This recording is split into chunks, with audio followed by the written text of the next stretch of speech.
tarde.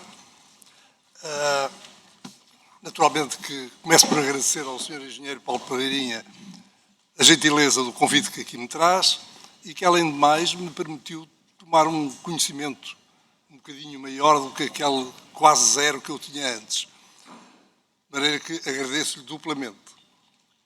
E depois de ter estado aqui assim uns 3/4 de hora antes, a ver todos estes testemunhos maravilhosos que aqui passaram, e depois, peço desculpa, e portanto, depois de ter visto estes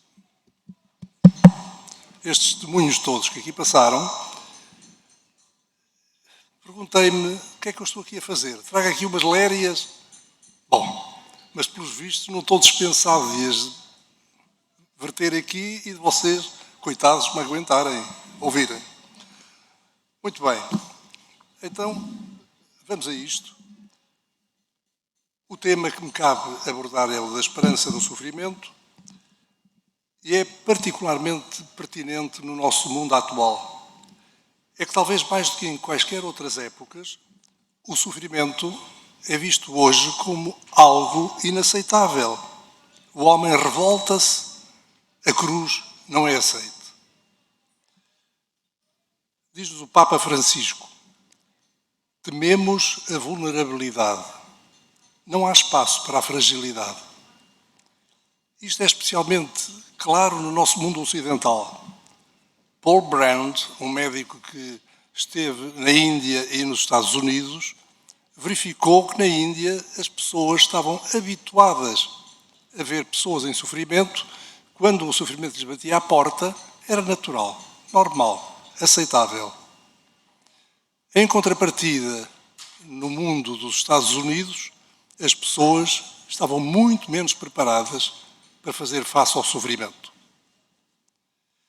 Não será estranho a isto, seguramente, a descristianização do Ocidente. Esquecido de que a cruz é parte essencial da salvação. E isso altera radicalmente o modo como se vê e se vive o sofrimento. Está muito alto. Muito obrigado. Muito obrigado. Acho que assim está melhor. Bom, para falar disto, vou dividir o que tenho para dizer em 3 tópicos. O primeiro, sofrimento, em que eu vou demorar um bocadinho mais. Depois a esperança e depois a esperança no sofrimento. A nossa resposta ao sofrimento. Naturalmente, todos nós gostaríamos de ter saúde, paz, harmonia, serenidade, sempre. Mas isso é um mito. O sofrimento está presente e vai atingir todos os seres vivos. Atinge sempre. Mas só os seres humanos que têm consciência é que o vivem na tríplice dimensão física, psicológica e espiritual. O sofrimento é algo connatural da nossa natureza decaída, decorre da nossa finitude. Na carta apostólica Salvifici Doloris do Santo Padre São João Paulo II, ele sublinhava que o sofrimento do homem era algo essencial à própria natureza humana e acrescentava: o sofrimento humano suscita compaixão,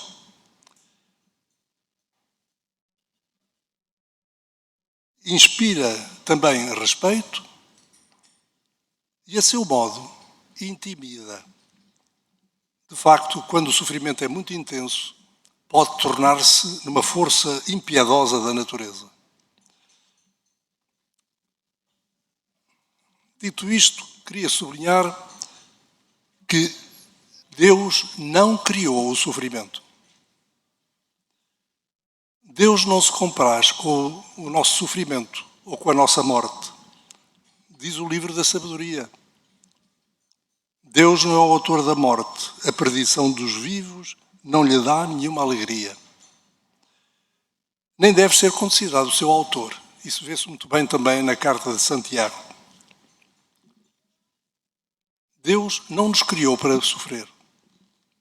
A certa altura ouvi uma senhora cujo marido tinha ficado deficiente já há vários anos e ela, a certa altura, disse: eu sei que nasci para sofrer.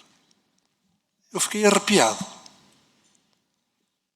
O que vale é que ela dizia isto e sorria com um sorriso aberto. Era uma mulher, que eu posso dizer, feliz. Amiga de fazer favores a toda a gente. Ela estava feliz quando fazia os outros felizes. A sua vida era ao contrário daquela coisa que lhe escapou naquele momento. Ninguém nasce para sofrer. Nascemos para um bem maior. E esse é o projeto de Deus e é isso que a esperança nos chama.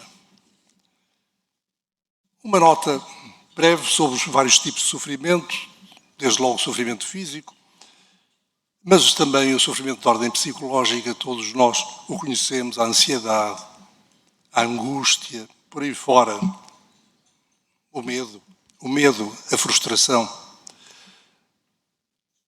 Sofrimentos que, quando são excessivos, se tornam verdadeiras doenças mentais. Há uma que está a atingir imensa gente por aí, que é a depressão. Há também os sofrimentos morais e espirituais, como o remorso, a falta de sentido para a vida. Vale a pena também pensar que os sofrimentos podem ser primários ou secundários. Os primários são aqueles que nos acontecem, que vêm de fora, a doença, o acidente, por aí fora. Os secundários são aqueles que resultam do modo como nós vivemos os sofrimentos primários. Como dizia o poeta brasileiro Carlos Drummond de Andrade, a dor é inevitável. O sofrimento é opcional.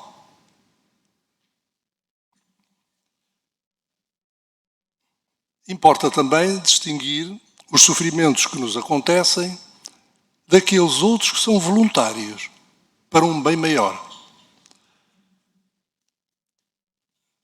Face ao sofrimento, surge a pergunta espontânea: porquê? Porquê este sofrimento? O sofrimento, tal como o mal de quem ele é expressão, é um enigma. Desde a mais remota antiguidade que isto tem posto a cabeça das pessoas a pensar de onde é que isto vem, porquê? É um mistério e por isso mesmo não o podemos desvendar, mas podemos abordá-lo à luz da fé. Como disse São João Paulo II, nele está contida a grandeza de um mistério específico. Ao dizer que é um mistério, convém acrescentar que não é irracional, não é um absurdo. Não saber a razão dele não equivale a dizer que não há essa razão. Não a encontramos porque a razão é superior à nossa capacidade, à nossa mente. Não porque seja irracional.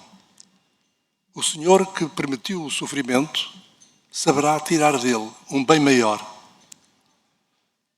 Não tira ele do sofrimento de cruz o bem maior que é a nossa redenção? E não é o facto do próprio Cristo ter sofrido na cruz uma prova bastante de que o sofrimento tem um sentido, embora a razão nos escape? Quando analisamos o sofrimento, podemos cair em enganos de vários tipos. Um primeiro erro sucede quando somos confrontados com os sofrimentos que resultam de catástrofes naturais. Mesmo pessoas crentes num Deus criador e bom, ficam por vezes abaladas nas suas convicções e perguntam: onde estavas tu, Senhor, que permitiste isto? Como ponderou alguém, Deus fez as leis físicas que tutelam o espaço e o tempo, mas Deus não quer um terremoto ou um incêndio a matar pessoas. Deus não moraliza a natureza. Deus não faz esta ação da natureza boa ou aquela má. As catástrofes naturais não são castigos de Deus e também não são divertimentos macabros de Lúcifer. Segundo engano, ocorre quem pergunta: que mal fiz eu a Deus para sofrer desta maneira? E isto é o erro de pensar que Deus nos manda o sofrimento como castigo das nossas más ações. Estamos a ligar o sofrimento ao pecado. É certo que a raiz de todo o sofrimento vem lá de trás do pecado original. Mas não é correto querer ligar todo e qualquer sofrimento concreto do nosso dia a dia, àquele pecado que cometi agora ou que cometi há muito tempo. O sofrimento, designadamente o sofrimento físico, não é castigo do pecado. Aí está a demonstrá-lo o comentário de Jesus sobre aqueles 18 que morreram na ruína da Torre de Siloé. Aí está o episódio do cego de nascença, que o Senhor tornou muito claro que não era pelo pecado dele nem alheio. Um terceiro engano é ver no sofrimento só o seu lado negativo. Ora, o sofrimento é também uma oportunidade, se percebermos que tem duas faces e que a outra face é positiva. Uma face que nos permite tirar o bem lá de onde não parecia que ele pudesse surgir.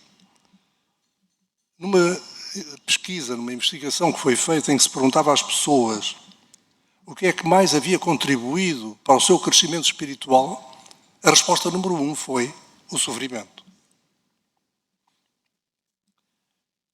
No mesmo sentido, posso trazer-vos aqui um outro testemunho de uma senhora a falar na primeira pessoa. Se antes de setembro alguém me perguntasse quais eram os meus motivos de gratidão, eu responderia que era grata pela minha família, pela minha casa, pelo meu emprego, por Deus. E ainda pelo meu marido que me amava e cuidava de mim. Da noite para o dia, o meu marido deixou-me. A mim e aos nossos 4 filhos por outra mulher. Os meus filhos continuam lutando com o impacto causado pelo pai. Estão deprimidos, furiosos, confusos e frustrados. O mais velho começou a questionar a fé. A minha casa está à venda. Não tenho a mínima ideia de onde é que vamos morar. Ainda assim, em meio a este turbilhão, estou conhecendo a Deus num nível diferente. Vejo o Senhor a trabalhar de um modo de que eu só ouvia falar. Experimentar isto é simplesmente extraordinário. A outra face da moeda.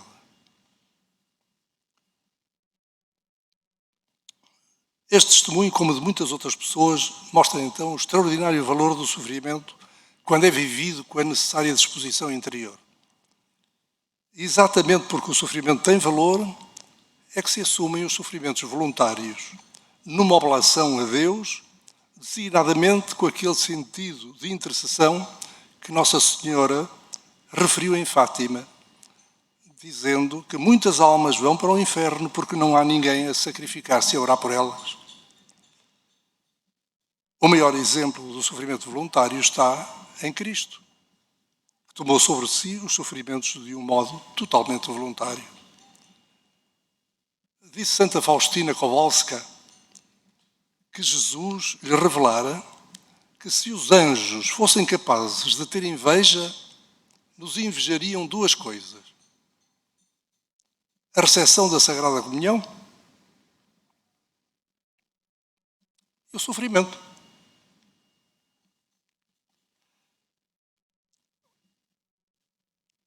Ao considerar o sofrimento, não é possível ignorar o elefante na sala, perdoe-se uma expressão. A questão da eutanásia, por se encontrar agora no centro das atenções em Portugal. O que está em causa neste problema é aquele sofrimento que leva a pessoa a um tal desespero que ultrapassa o próprio instinto de sobrevivência. Gostaria que começássemos por pensar nas pessoas que se atiram de uma ponte abaixo. Se nós passássemos pela ponte nesse momento,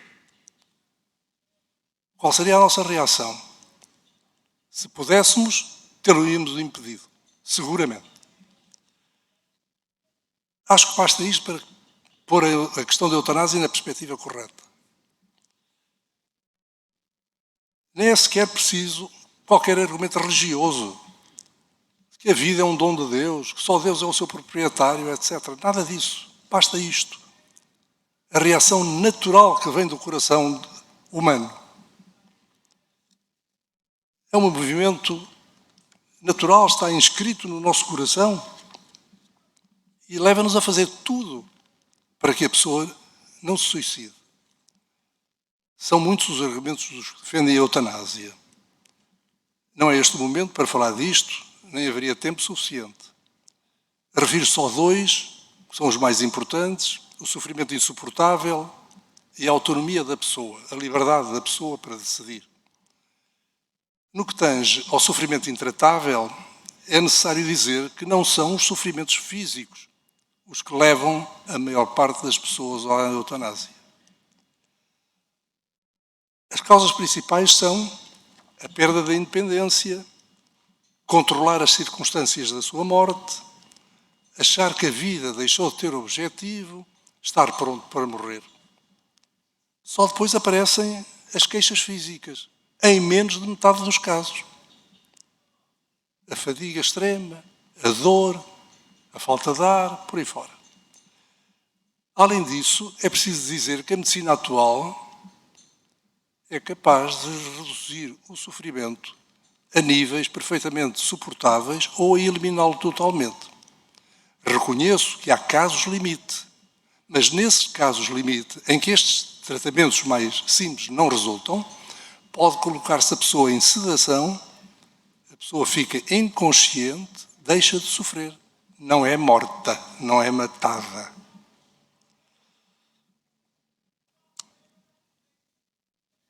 Dizem também os defensores da eutanásia: não há só sofrimento físico, há também o sofrimento psicológico e o espiritual. Isso já não dizem tanto, mas enfim, o psicológico ainda vão lá. Certo, mas isso não significa que não haja nenhuma maneira de ajudar nesse campo. O médico, o psicólogo, o psiquiatra, o assistente religioso, etc., todos eles podem ajudar bastante a reduzir esses sofrimentos. Mas, ainda que não se conseguisse reduzir nada, o que seria muito difícil, mas enfim, alguma coisa se consegue quase sempre, mas ainda que não fosse possível reduzir nada esse sofrimento psicológico, estávamos exatamente na mesma condição do suicida da beira da ponte. Quanto à questão da autonomia, em vez de alinharmos aqui argumentos filosóficos, bastará contra-argumentar do seguinte modo: aceitar que a autonomia de uma pessoa, de qualquer pessoa, mesmo sem o tal sofrimento insuportável, pudesse pedir para que a matassem, chocar-nos-ia. Isso, dirão, uma pessoa nessas circunstâncias não vai pedir que a matem. Isso é teoria. Errado. Há presos condenados a penas de prisão longas que já pediram a eutanásia. Diz-se, é uma outra forma de sofrimento insuportável, é verdade, também psicológico. Felizmente, até agora, tanto quanto eu saiba, não foi concedida a eutanásia em nenhum destes casos.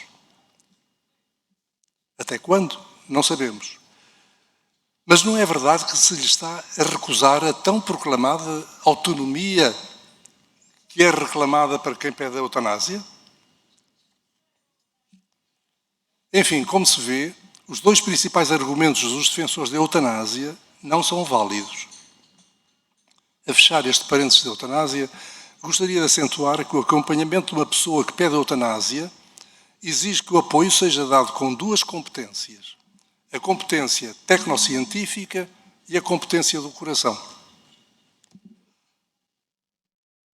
Dou um exemplo passado aqui em Coimbra.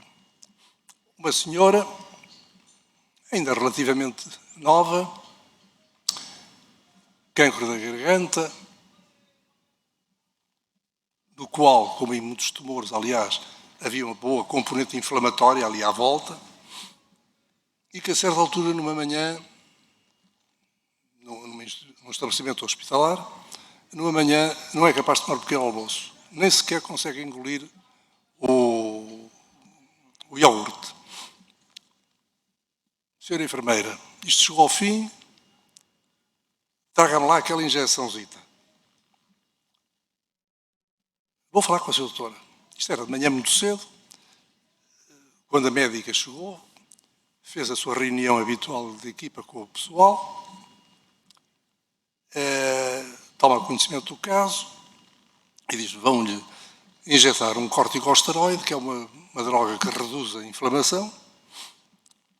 Esperou o tempo necessário para a droga fazer efeito, depois foi lá. Foi lá, então bom dia, como é que está? Ó, doutor, isto está muito mal. Cheguei ao fim. Por favor, dê-me a injeçãozita, acabamos com isto. Eu não posso fazer isso. Mas não posso fazer isso porquê? Não posso fazer isso porque você é muito importante para mim.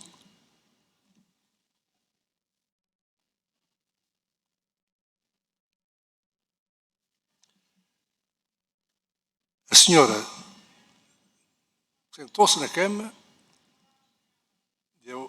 porque entretanto a médica dizia: tome o seu iogurte, tome o seu iogurte. Ela sentou-se na cama, pegou no iogurte, porque entretanto a droga tinha feito efeito. Não há milagres assim. No fundo, a conversa terá sido um pouco mais extensa do que esta que eu aqui tão sinteticamente apresentei, mas o que esta médica lhe foi dizendo de alguma maneira foi: afeiçoei-me a si, estou a lutar consigo, iria sentir muito mal se me abandonasse e se partisse desta maneira, estou consigo, lute comigo.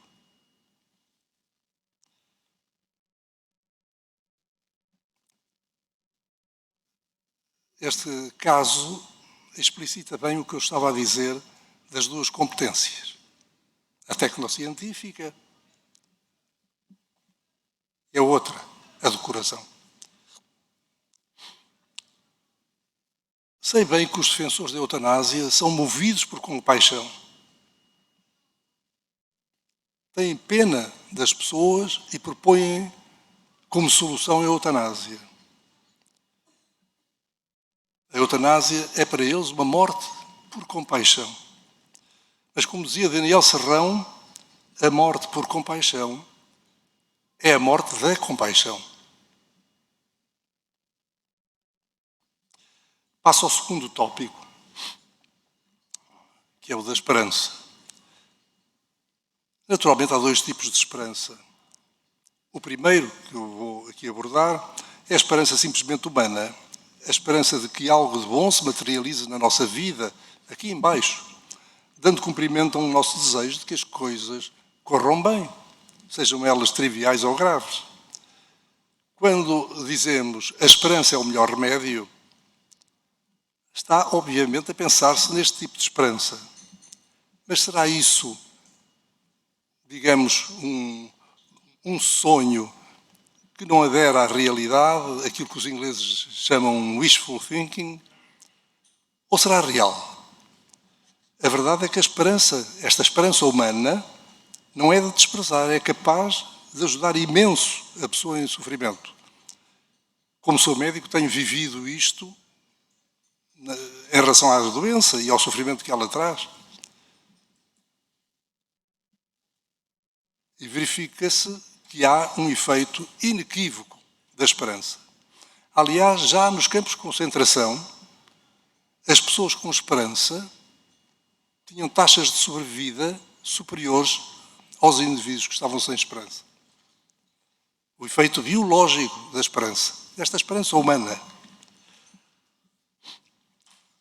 Um outro estudo feito com doentes cardíacos, e foi um estudo feito com cerca de 3.000 doentes, um estudo largo e durante cerca de 15 anos,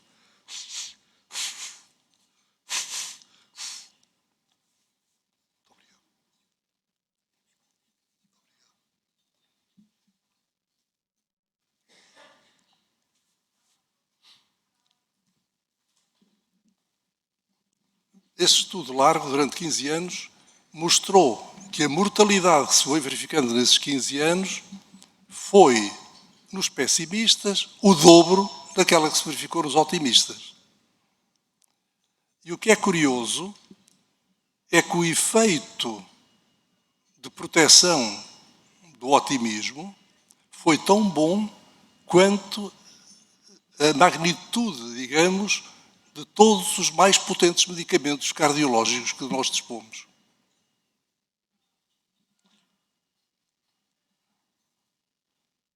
Mas há mais. Pessoas de diferentes raízes étnicas, num outro estudo, responderam à pergunta: que esperança tem no seu futuro? E verificou-se depois que a mortalidade destas pessoas foi 3 vezes maior naqueles que diziam que não tinham esperança no futuro. Portanto, a esperança, a tal esperança humana, é muito valiosa.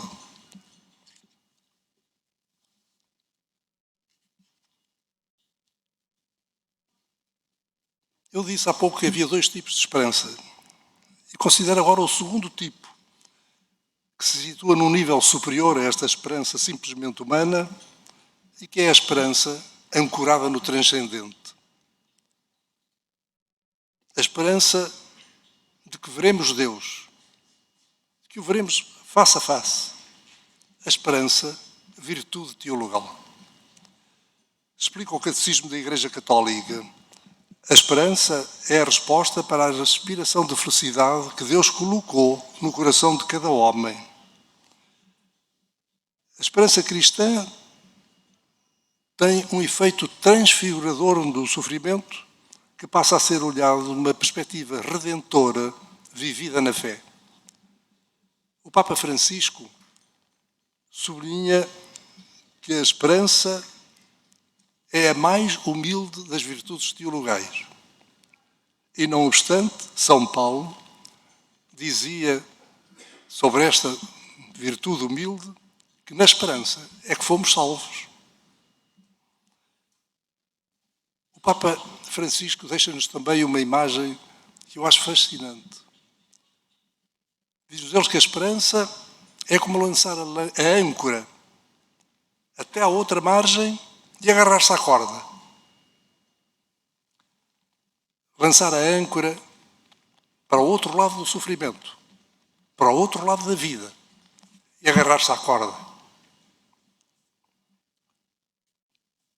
Esta nossa esperança, diz-nos também o Papa, não se baseia em raciocínios, previsões, nem em seguranças humanas.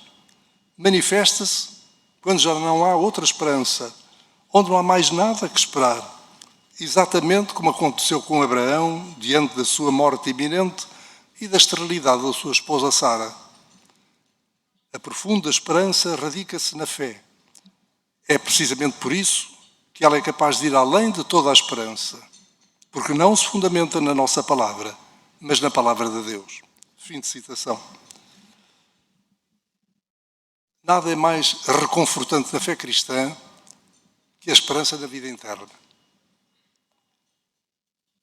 Quando olhamos para a nossa existência sob a perspectiva, a lente da vida eterna, a nossa maneira de olhar o sofrimento muda radicalmente.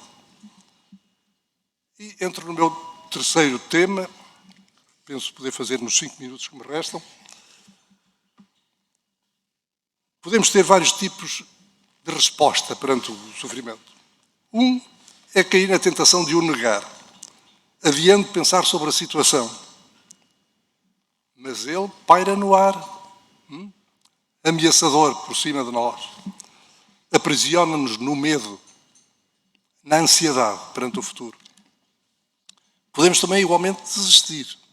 Sentimos que não vamos aguentar, vai-nos limitar a nossa vida, as escolhas, enfim, acabamos por morrer antecipadamente. Vamos morrendo deprimindo. Outra atitude incorreta perante o sofrimento é aceitá-lo numa atitude de resignação passiva, numa perspectiva dolorista que, aliás, marcou a certa altura o pensamento católico, numa espécie de sacralização do sofrimento como cruz necessária para chegar a Deus, mas sem o verdadeiro sentido da oblação que é feita por amor. Também não é desejável uma atitude de puro estoicismo, confiando nas próprias forças para enfrentar a tempestade. A atitude estoica, além do mais, pode levar a deixar de fazer aquilo que é legítimo fazer para aliviar o sofrimento. Errado também é encarar os sofrimentos como um limite, um fim, quando devemos vê-los como uma fronteira onde pode iniciar-se algo de novo. É uma perspectiva semelhante à perspectiva cristã para a morte, que não é um fim, um limite, antes uma fronteira para algo de novo.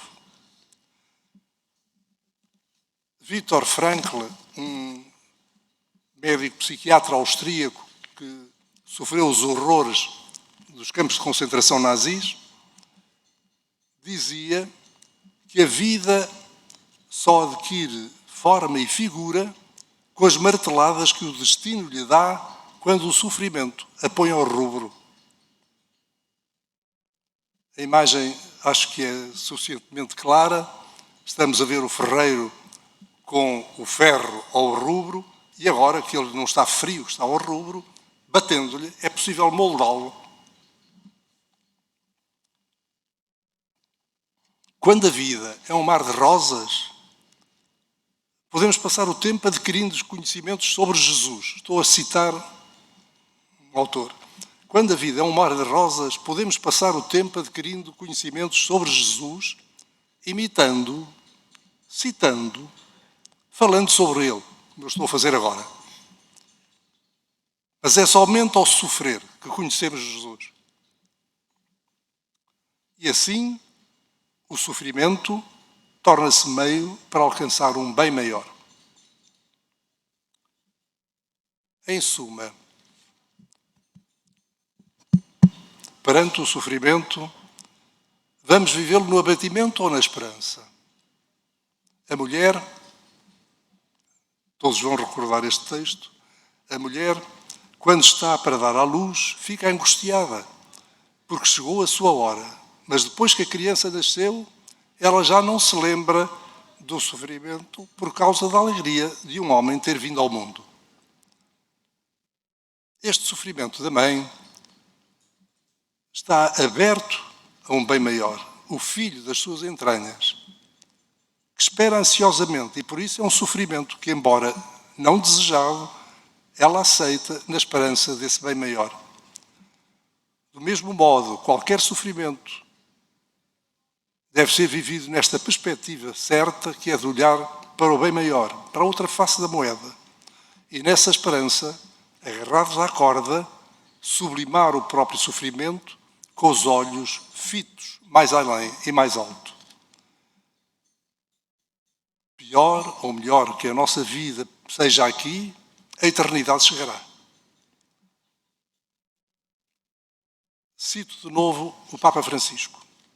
Todos nós, na nossa vida, tivemos momentos difíceis, obscuros, momentos nos quais caminhávamos tristes, pensativos, sem horizontes, somente com um muro à nossa frente. E Jesus está sempre ao nosso lado para nos dar esperança, para nos aquecer o coração e dizer: vai em frente, estou contigo, vai em frente.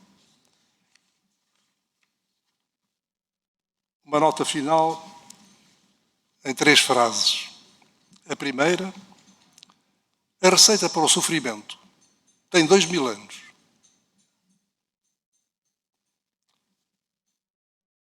Vinde a mim todos os que estáis cansados e oprimidos, e aliviar-vos-ei. Segunda frase, O que Deus nos pede é uma confiança total nele. Não foi o Senhor que nos disse: até os fios dos nossos cabelos estão contados. De todos os cabelos é a expressão. Terceira e última, de algo termos uma certeza. Deus é 100% bom. Nunca pôde ter sido o autor do sofrimento, de algo de mal. Às nossas perguntas, o Pai Eterno não nos enviou uma resposta, mas uma solução, ou melhor, um Salvador. É Ele a nossa esperança.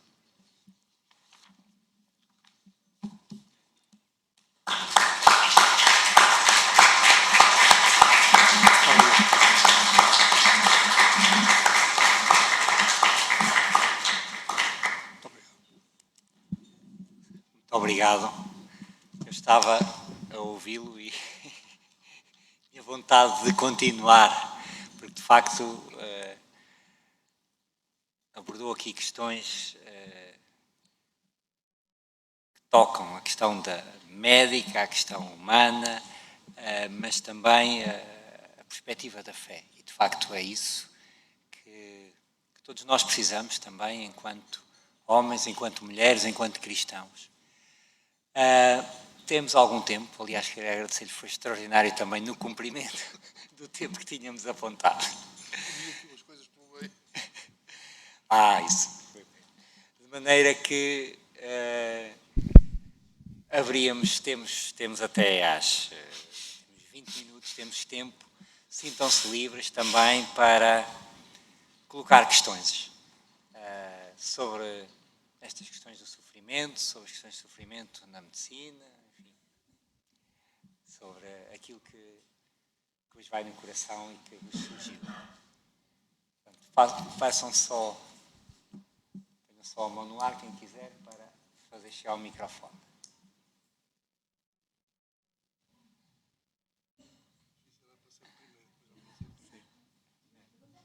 Sim, já aí. Quando as pessoas estão doentes, eu acompanho algumas pessoas. Eu acompanho algumas pessoas que estão doentes. Assim? Quando estão doentes e já estão no final já estão muito doentes e a gente não podemos dizer que está no final da vida, mas que já têm uma idade avançada. Se nós lhe dizemos, não é? Como disse, que tenho esperança que em Jesus, não é? Se morrer vai para Jesus, não é uma maneira também de lhe dizer assim, olha, não precisas de lutar mais, que se calhar ela disse, olha, então vou ficar aqui quietinha, não vou lutar para ficar, para querer uma cura. Se a pessoa tem, não estou a dizer que não tem, mas como é que se lhe explica a uma pessoa que se lhe diz assim, olha, quando morres tens Jesus à tua espera, por isso não estás aqui a fazer nada. Então acaba já com isto, porque não preciso tomar medicamentos, que é para acabar com isto rapidamente, já tenho 92 anos, que é que eu estou aqui a fazer? Então deixa estar, ela sabe que se não tomar os medicamentos morre, não é? Eu sei que ela, pronto, que tem Jesus à espera. E é uma questão que as pessoas põem, é assim, então não preciso tomar mais nada, que é para ir ter depressa com ele. Como é que se resolve isso?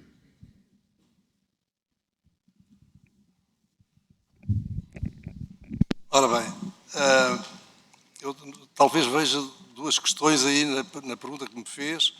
Penso que há duas, se eu bem percebi. A primeira que me pareceu... Exato, a primeira que me pareceu que estava a pôr era do problema de, eventualmente, assustarmos a pessoa que ainda não está convencida de que vai morrer e a gente começa a lhe fazer esse tipo de conversa e ela aí assusta-se. Bom, não sei se era isto a primeira questão. Se tem experiência disso, sabe perfeitamente que as pessoas, quando têm uma doença grave e mortal, às 2x3, sabem perfeitamente isto. Apercebem-se. Pior, muitas vezes as pessoas que andam à volta tentam esconder à pessoa as coisas e anda-se a fazer um teatro. Anda-se a fazer um teatro. Dou o exemplo concreto. Um médico chamado à casa de um senhor que estava em fase terminal da sua doença e quando entra diz a esposa do doente: o doutor não lhe diga que está para morrer, que ele não sabe. Ele entra, vai estar com o doente e quando a certa altura ele está a sós com o doente, diz-lhe ele: Sr. doutor, não diga nada à minha mulher, porque ela não sabe, eu estou para ti. Ora bem, este casal que podia viver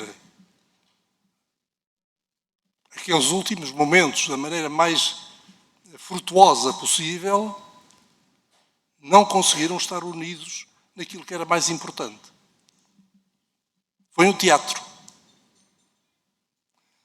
Portanto, os doentes e os sacerdotes que acompanham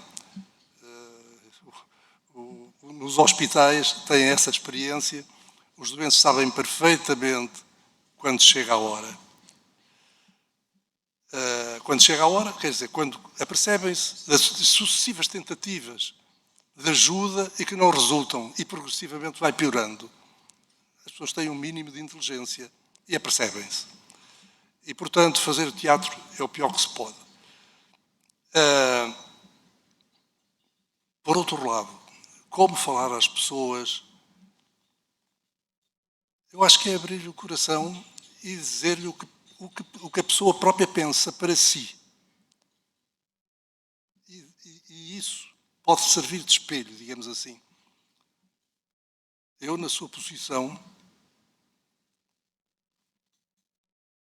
talvez não estivesse tão aflito, porque eu tenho esperança que depois disto, Deus me espera. Este tipo de conversa, trazer para nós a nossa convicção e não tentar propriamente fazer, digamos, fazer uma conversão à força. Deus lá está. Deus lá está. Pode ser que a pessoa agarre, digamos, a dica, pode ser que não, mas nada está perdido. Deus é 100% bom. Não tenho muito mais para acrescentar, infelizmente.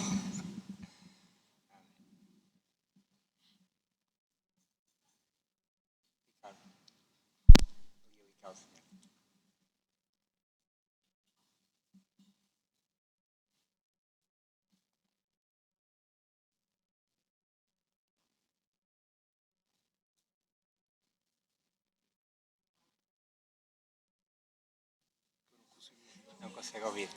Deve estar desligado, não? Agora sim. Eu fui como que desafiada a contar um facto que ocorreu na minha presença.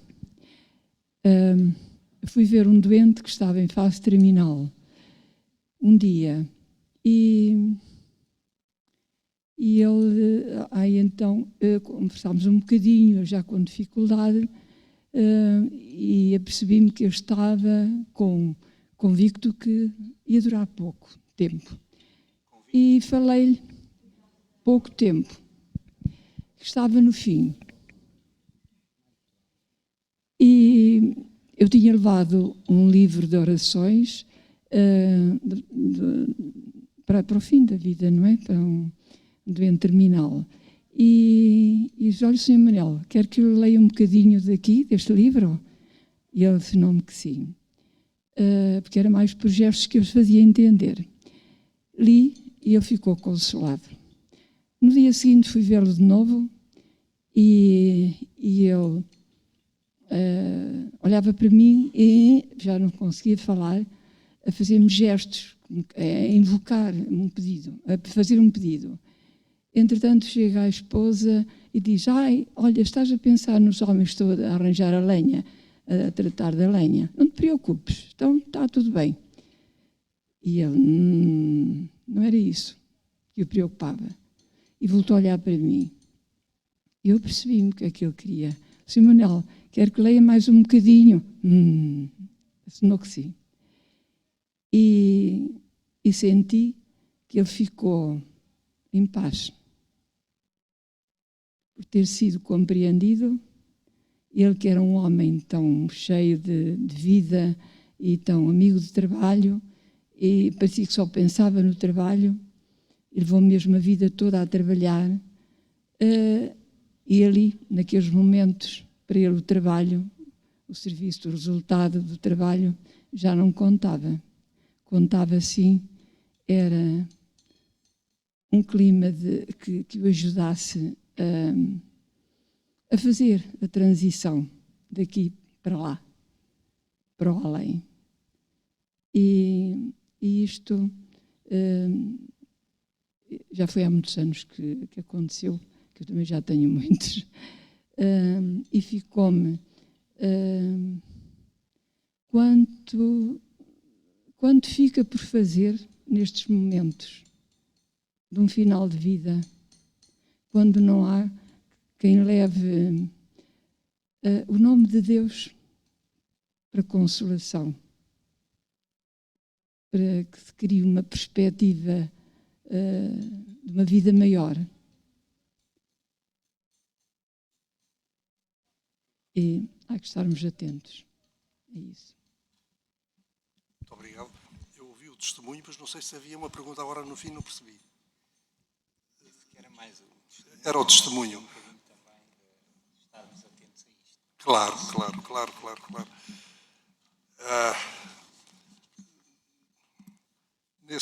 No fim de vida, realmente as pessoas, um pouco nesse caso, precisou de uma sintonia para ficar em paz.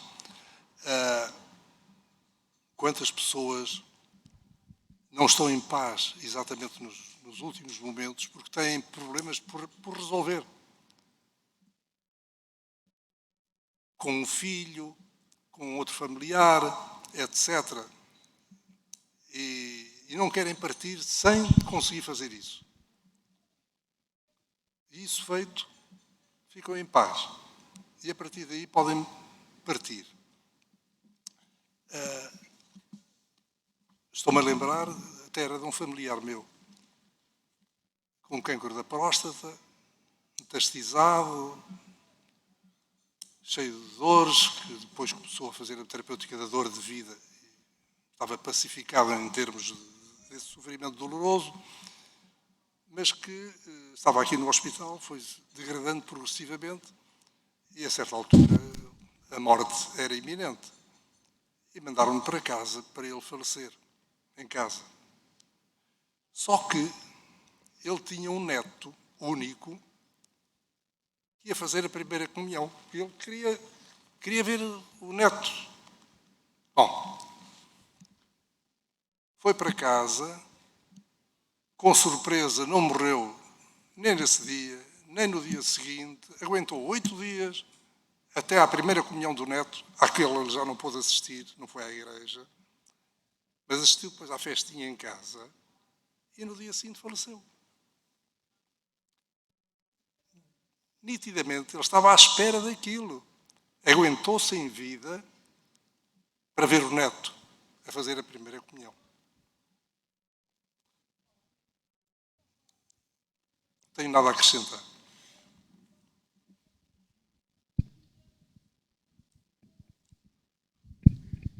Ora, eu tenho que começar por agradecer à comunidade Emanuel por trazer este tema aqui e ao professor Vilaça Ramos por a forma tão sábia como abordou. O sofrimento para mim tem sido um problema muito, muito, muito grande que me leva a questionar muitas vezes a minha fé. Tenho uma pessoa de família muito ligada ao movimento de igreja, eu diria muito fundamentalista, que defende que a santidade só se alcança com o sofrimento. E eu tenho tido muitas conversas com ele e não chegamos nunca a acordo. Porque eu digo-lhe assim, olha, A tua mãe está doente, tu fazes tudo para tirar-lhe a dor, ou pelo menos para mitigar. Se o sofrimento é tão importante para a santidade, porque eu tenho a certeza que tu queres que a tua mãe seja santa. Todos nós, cristãos, queremos alcançar a santidade. Acho eu, não é? É o nosso papel aqui, é um pouco esse. E se assim é, uma vez com um padre que foi quase meu confessor durante muito tempo, falava também muito nisto, ele ofereceu-me um livro de um teólogo alemão, provavelmente o professor conhecerá, que é o Karl Rahner. O título do livro era só Porque nos deixa Deus sofrer. Eu li-o com uma avidez que não faz ideia. E ele escalpelizou tudo acerca do sofrimento como o professor também escalpelizou. Não é castigo, não é um teste, não é para saber se que nós estamos bem, não é por nada disso. E termina, não sei se algumas pessoas aqui também o terão lido ou não, termina dizendo que Deus deixa-nos sofrer porque é um mistério. Porque é um mistério. E eu fiquei na mesma. Eu fiquei exatamente na mesma. Mas o seu professor disse aí, por exemplo, logo no início, que a cruz é parte essencial da salvação. Portanto, a cruz, entendamos-la como sofrimento, não é? E o psiquiatra austríaco, que não captei o nome, que dizia que só conhecemos Jesus com o sofrimento. A minha questão é muito simples.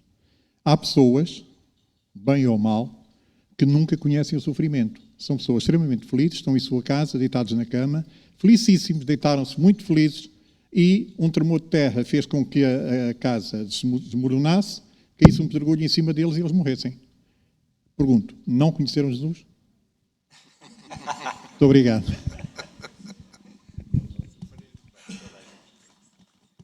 Está ligado.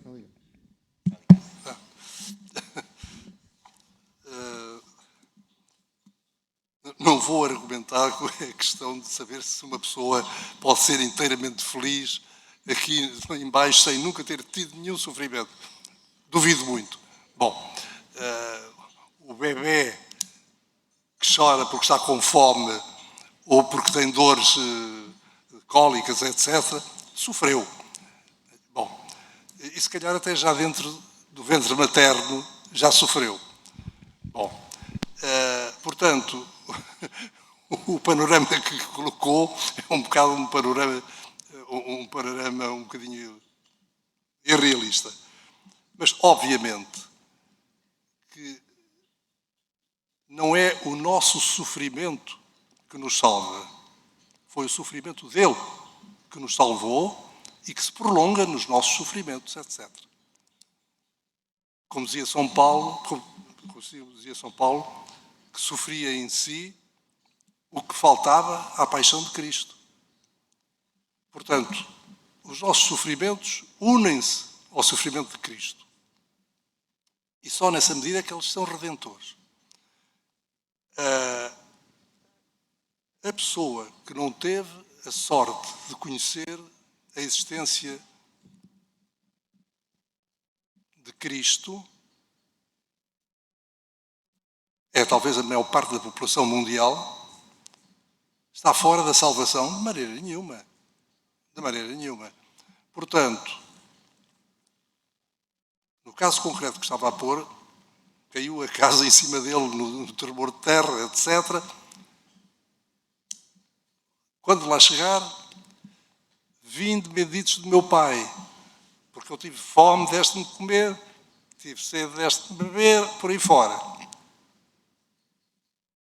Este homem que morreu dessa maneira, que não conheceu Deus, que não conheceu Cristo, foi dos que estavam ali assim a dar de comer a quem tinha fome, beber a quem tinha sede, vestir os nus, visitar os presos e os doentes, etc. É homem de Deus.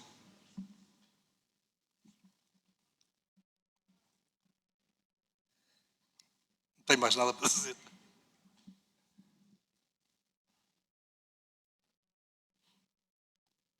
Ainda temos algum tempo, se... Mais baixo.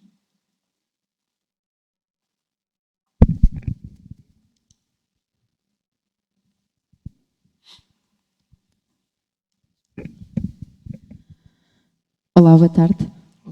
Isto fala alto. Não é propriamente uma pergunta, mas é se calhar um bocadinho 2 testemunhos rápidos também que passaram por aquilo que ouvimos aqui. Eu, quando acabei o curso, o meu primeiro estágio foi no Instituto Português de Oncologia em Lisboa, na pediatria, na quimioterapia. Eu sou farmacêutica. E fez muita confusão receber bebés e crianças, bebés às vezes da maternidade, diretamente para lá, e crianças pequenas sujeitas àqueles tratamentos. Há sempre a tentação de nos perguntarmos porquê, Senhor, não é? Tu podes evitar que isto aconteça. Mas é exatamente o contrário, é perceber que o nosso corpo é livre, mas que neste sofrimento Deus caminha connosco e nos ajuda. E houve um estudo feito na altura com estas crianças sobre a percepção da doença e do seu estado de vida. E é um estudo muito interessante, onde nos dias em que os meninos se encontravam melhores, os desenhos deles eram desenhos cheios de cores e muito alegres. Nos momentos em que os meninos estavam piores, os desenhos eram mais escuros, mais sombrios. E muitas vezes no progredir da doença, esta avaliação com esta modalidade, percebia-se que 2, 3 dias antes, muitas vezes dos meninos morrerem, estes desenhos eram coloridos, mas o desenho feito 1 dia antes, 2 dias antes, não era colorido. Ou seja, esta percepção, como o professor falava, não é? Que não é explicável, que não se aprende, que não é intelectual, mas que é muito nossa e é muito humana, de que a nossa vida está a chegar ao ponto do seu fim, na finitude. E uma outra experiência que eu tive com uma jovem da nossa paróquia, 16 anos, com um tumor cerebral muito agressivo, depois de muitos tratamentos e muitas operações, estive 2 meses numa agonia muito profunda em casa, acompanhada por cuidados com a família, mas numa agonia muito prolongada. E nós visitámos-la, muito próximo já de fazer 2 meses que ela estava nesta agonia, e nessa visita o que fizemos foi falámos de momentos que tínhamos vivido ao serviço, não numa perspectiva de fim, mas numa perspectiva de como Deus é bom. Rezámos com ela, cantámos-lhe a oração de Santo Inácio, demos-lhe um beijinho e saímos. E ela faleceu nesse dia, depois de uma agonia muito prolongada. Às vezes esta dificuldade, como alguém partilhava, não é, de não querermos assustar as pessoas porque não as vamos confrontar, que de facto estão no seu fim, mas eu acho que é possível falar de Deus nestes momentos e alentar as pessoas nestes momentos, confortando-as, dando-lhes força e sobretudo amando-as neste momento mais difícil.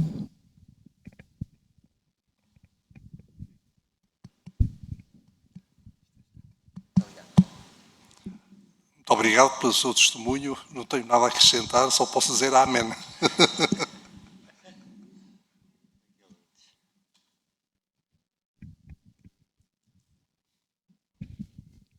Eu pergunto, o que é que se poderá fazer perante uma pessoa que só vê o lado negativo do sofrimento?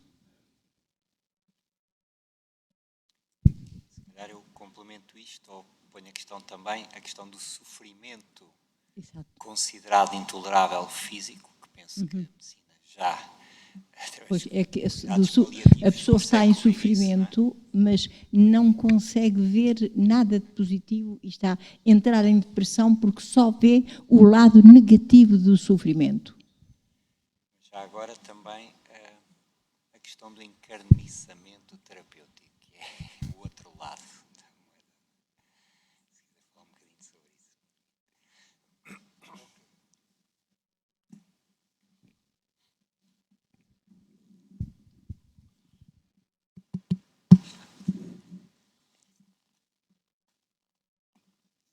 As coisas são muito complexas, ou seja, provavelmente eu não conheço a situação, nem tenho a formação psiquiátrica para, mas provavelmente essa pessoa tem uma componente também depressiva.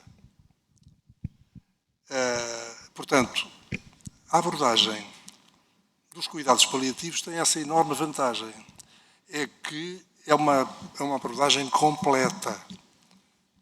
que vê todos os aspectos médicos mais corriqueiros, mais simples, vê os aspectos psiquiátricos, dá o apoio psicológico, dá o apoio espiritual, analisa as causas dos vários sofrimentos, porque foi uma senhora inglesa que definiu a dor total, a dor que não é só a dor do sofrimento físico, mas é a dor completa que envolve a pessoa nos seus 3 aspectos, físico, psicológico e espiritual. Ora bem, nos cuidados paliativos, nos bons cuidados paliativos, procura-se individualizar quais são os vários componentes da dor. Um problema que tem com o filho, ou com o marido, ou com os problemas financeiros, etc. Analisar tudo para poder perceber de onde é que vem todo aquele conjunto de sofrimentos. E depois perceber se está perante uma pessoa que está perfeitamente, uma pessoa com uma resposta normal, lógica, racional, etc., ou se é uma pessoa que está afetada por depressão, por exemplo, ou por outra qualquer razão de ordem psiquiátrica. Enfim, cada caso é um caso, tem que ser visto por quem sabe. Por quem sabe. Infelizmente, há na comunidade médica em geral a convicção de que os médicos, estou a falar dos médicos, daquilo que eles pensam. Os médicos, de uma maneira geral, pensam que percebem de cuidados paliativos. Não percebem nada. Os cuidados paliativos são, hoje, uma valência altamente diferenciada da medicina. Não é nada a história de que é só carinho e amor e tal. Não é nada disso. O facto de não se poder curar a pessoa não significa que não haja muita coisa a fazer do ponto de vista médico. Cuidar não é só também do ponto de vista médico, mas de tudo. E, portanto, os cuidados paliativos são capitais. Pena é que em Portugal, grande parte das pessoas que precisam deles não têm acesso a eles. Os nossos deputados deviam estar preocupados com isso. Em vez de estarem a legislar para dar a morte a quem não tem acesso a cuidados paliativos, em vez de lhes negarem os cuidados paliativos, isso é que os devia preocupar, na minha perspectiva.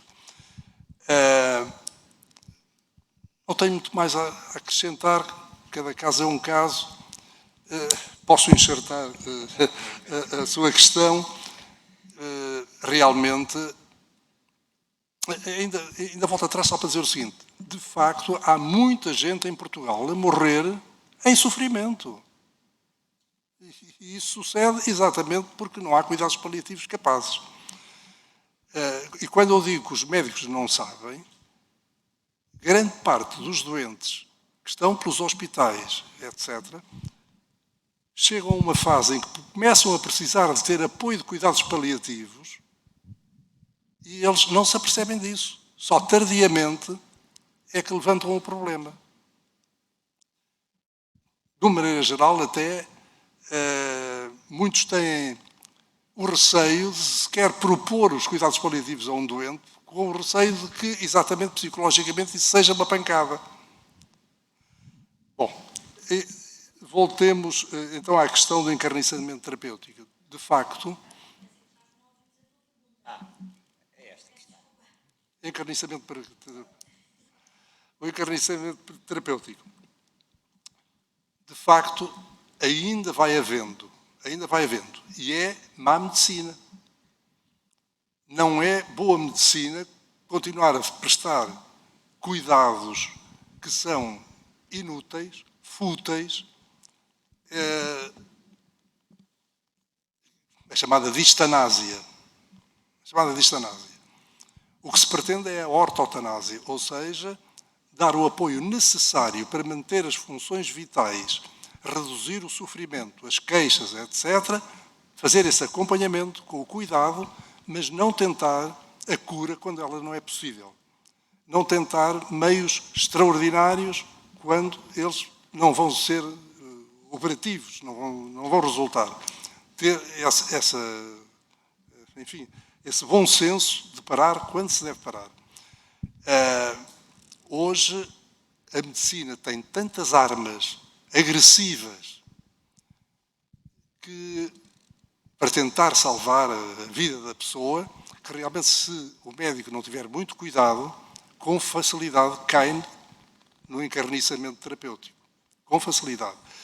E cai no encarniçamento terapêutico, muitas vezes, sem se aperceber sequer de que está a cair. E, bom, isso aí é mais complicado. Mas também é verdade que cada vez mais há maior atenção a isto. Cada vez mais há maior consciência da facilidade com que se cai no encarniçamento terapêutico. Pronto, o encarniçamento terapêutico não, mas também às vezes é o contrário. Por exemplo, o que é que eu quero dizer com isto? Uma pessoa que está à morte nos últimos 2 ou 3 dias de vida, habitualmente não quer comer nem beber. E a família pressiona para lhe dar mais um bocadinho de água, para lhe dar mais um bocadinho de comida. É um erro. É um erro. É o encarniçamento terapêutico da família, muitas vezes.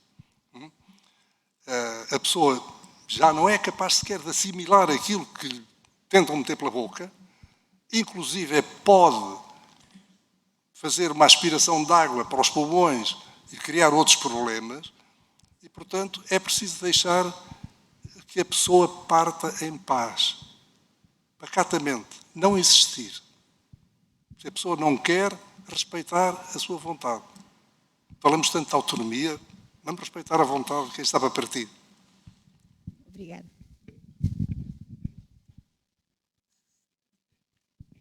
Eu tenho. Vocês é que sabem. Nós estamos numa sociedade em que uma criança que está para nascer, ou uma mulher que sabe que está grávida, tem uma série de reuniões, preparação, pronto, eu sou consagrada, não sei muito bem, mas sei uma série. Existem muitas coisas para ajudar a que haja um bom parto, a um bom acolhimento da criança, um conjunto de coisas. Mas como a partir do momento em que há vida e que alguém nasce, é certo e é sabido que essa pessoa vai morrer. Todos nós vamos. Eu penso, e é uma coisa que me preocupa, que a nossa sociedade não está preparada para a morte, nem há muitas palestras sobre este dia tão importante das nossas vidas. Houve um dia que uma amiga minha me disse que a morte dos meus pais me fazia estremecer por dentro, a possibilidade de... Eu fiquei extremamente zangada com ela, fiquei sem falar uns tempos e depois fui-lhe dizer que ela tinha toda a razão e agradeci-lhe, porque a partir desse dia comecei a preparar-me para a possibilidade de um dia perder ao meu pai ou à minha mãe. Eu comprei um livro da doutora Cláudia Quintanilha, precisamente com o título A Morte é um Dia que Vale a Pena Viver. E quando, há um ano atrás, inesperadamente, a minha mãe faleceu no espaço de...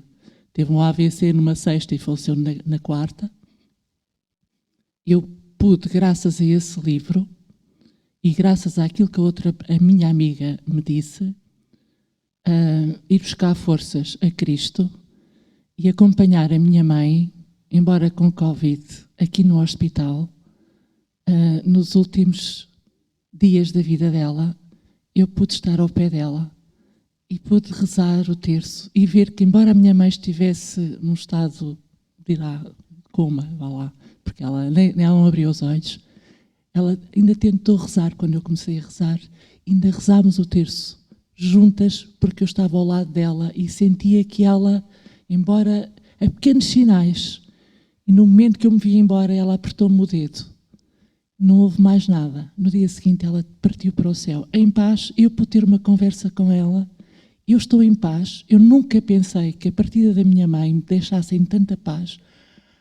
eu estou em paz, eu acredito na ressurreição, eu sei que ela está bem e nunca pensei que eu pudesse reagir desta forma, mas porque tive este livro, porque cá estou-me a estender, mas eu acho que é urgente prepararmos para a morte, porque a morte é um novo parto e é causa de tanto sofrimento para tanta gente e faz parte da vida. É só isto. Obrigado pelo seu testemunho.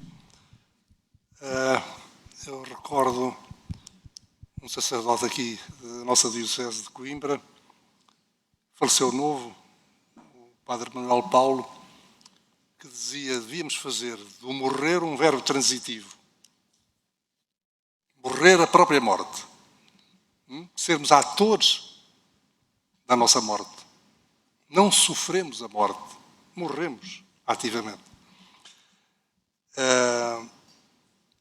De facto, na nossa sociedade hoje, a morte é um tabu. Isto é uma coisa que toda a gente diz e sabemos. A morte é um tabu. Noutros tempos, uma pessoa morria como? Não estou a falar de um acidente, mas estou a falar por doença. Naturalmente, apercebia-se que a morte chegava e reunia a família toda, novos e velhos. Dava as suas últimas instruções, pedia, quero assim, quero assado, sejam sempre amigos. Bom, hoje isso não se vê. Pior, hoje não se levam as crianças aos enterros. Esconde-se a morte, exatamente. Portanto, não é de admirar que as pessoas façam da morte um papão. Ela não está presente no dia-a-dia.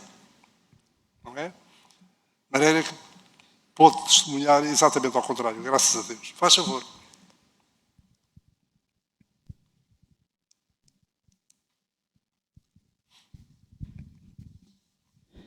Eu sou Maria Helena e vou ouvindo o que aqui se tem dito e obrigada pelas suas palavras também. Mas eu comecei aqui a pensar que à medida que eu fui conhecendo mais e mais a palavra de Deus, eu ia perdendo o medo da morte. Não tenho medo da morte. Eu estou a pensar que basta-nos ir conhecendo a fundo a palavra de Deus. E, de facto, perante isto, eu comecei a pensar que não queria funeral para mim, não... Para que é que eu ia gastar dinheiro à segurança social e só queria poupar os familiares quando chegasse a hora da minha morte. E, de facto, pensei, vou doar o meu corpo à Faculdade de Medicina porque sempre é útil para alguma coisa. E fui ao notário e paguei. Ainda esta semana tenho um neto que vai fazer 12 anos e eu falei isso com ele. Olha, porque passámos por uma agência funerária, sabes que casa é esta? Olha, a avó, não sei se o teu pai já disse, mas a avó pensou que ia ser assim.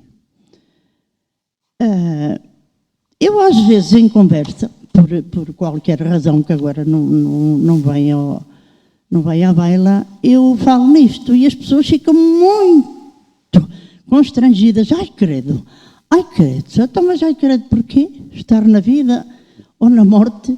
Na vida ou na morte é estar com Deus. A pessoa tem que morrer e pronto. Para que é que eu quero o caixão? Para que é que eu quero as flores? Aliás, eu nunca quereria flor. Para quê? Essa fantochada toda. Digo-lhe eu. Isto é o meu conceito. Porque fui aprendendo coisas e fui, assim, deitando para o lado coisas sobre este assunto. Pronto, só queria partilhar.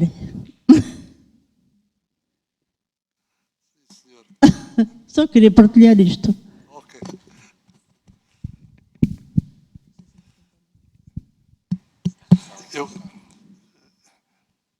Eu acho que todos percebemos, digamos, o arrepio das pessoas quando ouvem dizer assim: eu dou o meu corpo para a ciência.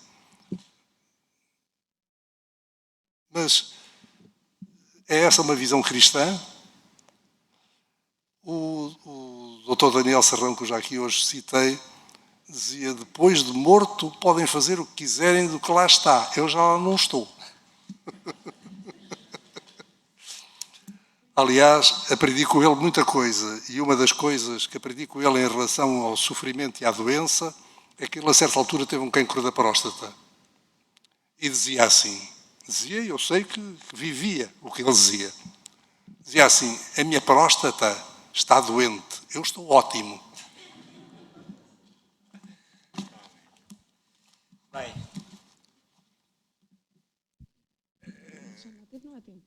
se for rápida, e a última questão. Peço desculpa, Não é uma questão, é só um pequeno testemunho também em relação àquilo que a Ana disse do dia mais importante, de um dia tão importante da vida e de o prepararmos, que antigamente eu lembro-me que as pessoas preparavam a sua mortalha, não é? As pessoas já tinham a mortalha e é isto que eu vou levar vestido quando for no caixão. Pois a minha mãe também é desse tempo e tem a sua mortalha e pediu-me, olha, eu quando morrer, quero ir de alva no caixão. Eu, está bem, mãe. Depois do meu pai falecer o ano passado, eu disse assim, não, espera lá que eu não quero ser outra vez apanhada de surpresa.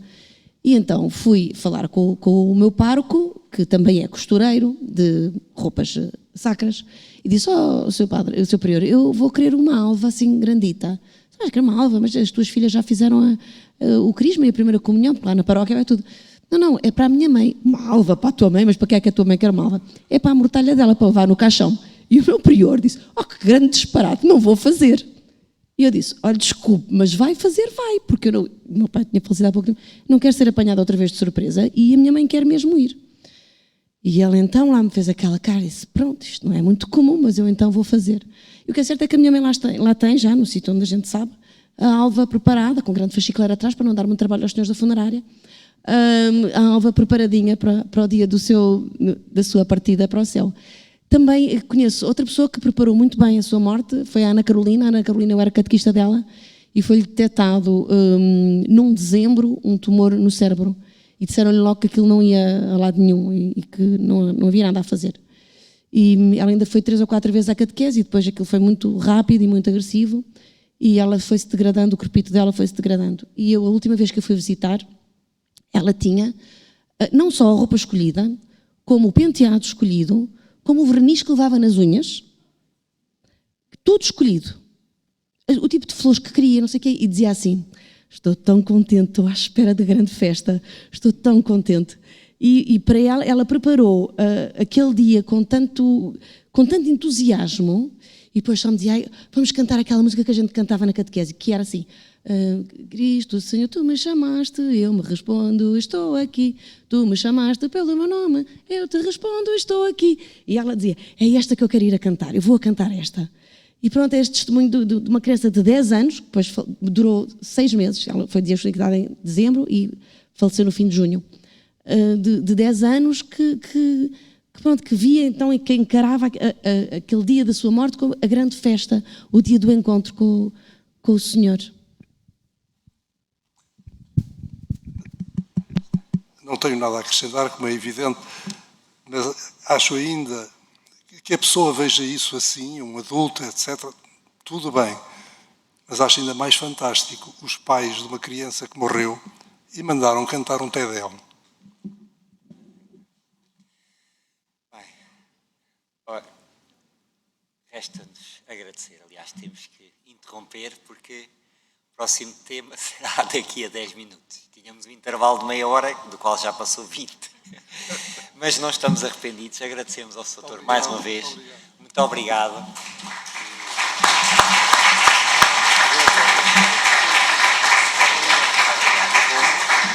Agora, mas